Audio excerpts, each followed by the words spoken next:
Your next comedian, and I don't know, there's just not really words to describe him. So, here you go, ladies and gentlemen, enjoying your feature, Reverend Mike Orgo.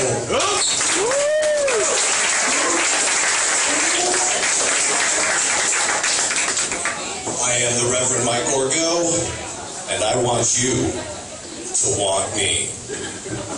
One Cheap Trick fan, awesome. I knew there had to be fucking one in here somewhere. So I like to start off with a little something for the ladies. See a lot of ladies over here, oh yeah. Ladies, let me give you a picture. I want to paint a picture for you right now. Your perfect guy, the guy you've been dreaming about. He's got just kind of the perfect haircut, every hair in just the right spot. Oh yeah, you know what I'm talking about. He's got those piercing blue eyes, look right through you, right to your soul. Ladies, he's wearing a sweater, but somehow he makes it look like a muscle shirt. Oh yeah. He's got just that perfect amount of stubble on his face. Yeah, I'm sorry, that guy's gay. Gay homosexual, you know. I don't know why I do that, I get my kicks.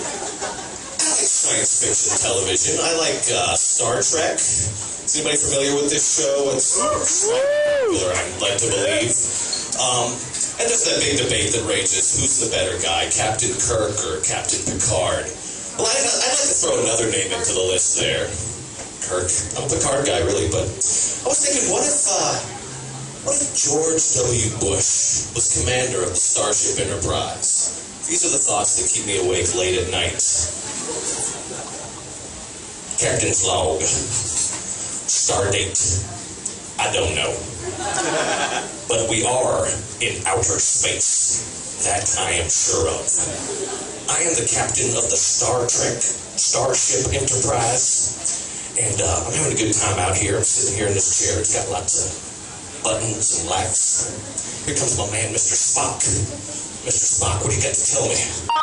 Well, Captain, it appears a Klingon bird of prey is decloaking off the starboard bow. Oh, dang. Well, that's not good, Mr. Spock. Let me talk over here to my Mr. Korean navigation officer, Mr. Sulu. Mr. Sulu, can we get away from these Klingons? Just kind of warp on out of here? I'm sorry, Captain. The Klingons have our vector. We will have to engage them in battle. Well, that's not good, Mr. Sulu. Damn. I'm going to call down the engine room right here and talk to my man, Mr. Scotty. Scotty. Mr. Scott. You see what I did there? His name's Mr. Scott, but I call him Scotty. Mr. Scott, what's the situation on the dilithium crystals? Oh, Captain! We don't have enough dilithium crystals to sustain us! Dang. Alright, what about those photon torpedoes? Can we fire some photon torpedoes at them? Oh, Captain! Let's see what I can do for ya! I appreciate that very much, Mr. Scott. Oh my God, here comes my man, Dr. Boney. What do you got to say, Dr. Boney? Damn it, Jim. Damn it, George. Somebody's here to see you. He says it's your father. Oh, dang, Daddy's here. Just coming out here on the Starship Enterprise. Thought I'd take a look, see what my son's doing. Son, was hoping while I was here I could maybe meet Chewbacca. Dang it, Daddy, I told you. Chewbacca's on Star Wars Galactica, not Star Trek. That's my little dream within a dream. I do have some weird thoughts. I was thinking recently, who's ever considered the job of becoming a professional torturer? Anyone? Anyone ever looked into that? Because I'm interested in it. I don't know if I'd want to do it, but I imagine it's an interesting job and not the sort of thing you can half-ass, you know? I don't think some dude's around going, yeah, I'm a professional torturer. I hook jumper cables up to people's genitals for a living. Yeah, but you know, the pay's great, but it's a go-nowhere job. I'm just not that into it. And I mean, I don't think it's the kind of job you just fall into either, being a professional torturer. I don't think it's kind of like, well, I didn't get the job at Walmart, so I guess I'll take that professional torturer gig. Sounds like a good one to me. And where do you go from there? Where's the proper career track in that? I imagine you go on to be a professional executioner. And then you get to murder people for a living. players here. It's a little different than fighting in a war or something. The guy gets up in the morning, has his morning coffee, gets in a car, drives to work, parks in the space, punches the time clock, injects somebody with a lethal dose of cyanide, and then it's lunchtime. It's a fun job, but what do you think about the guy's social life? Do you think he has any kind of social life, a professional executioner? I'd imagine not. I'd imagine it's sort of like, oh man, Fred the executioner, he heard about the party, he's coming. Oh man, not Fred. I hate that guy. He thinks just because he's executed 10 people, he's better than me.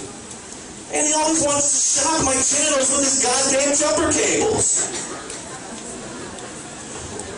I don't like Geico. I don't. They run these commercials that kind of annoy the shit out of me. Got the Rod Serling looking guy.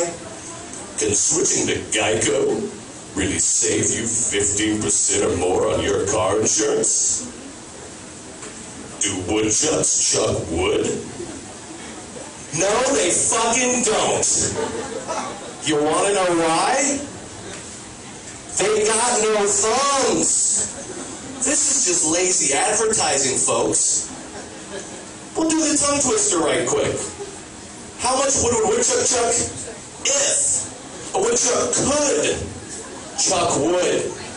They don't chuck wood.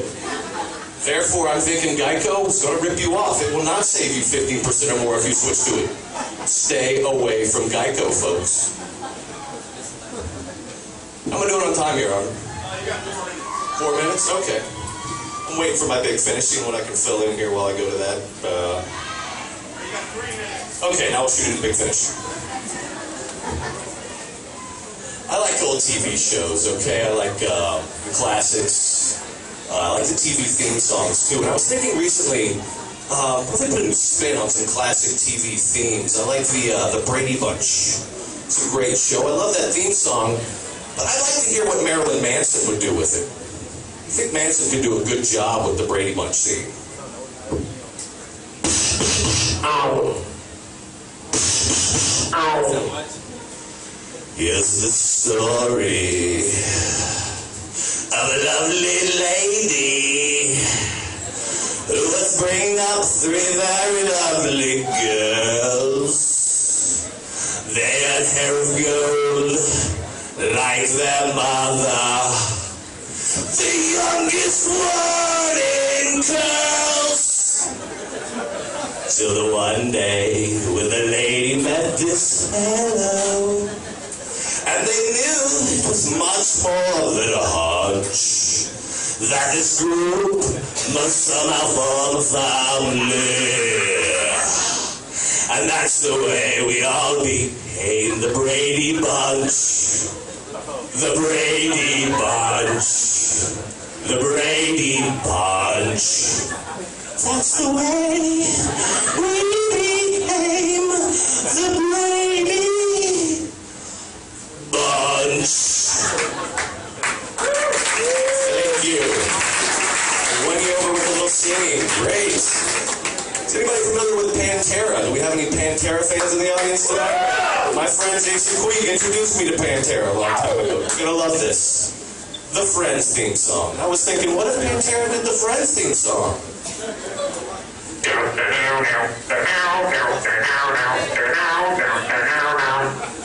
So no one told you life was gonna be this way.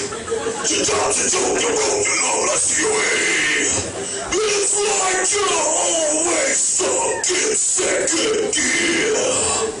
When it hasn't been your day, your week, your month, or even your year. I will be there for you. Cause I've been there before. I will be there for you. Cause you let me do. Now let's go play in the fountain.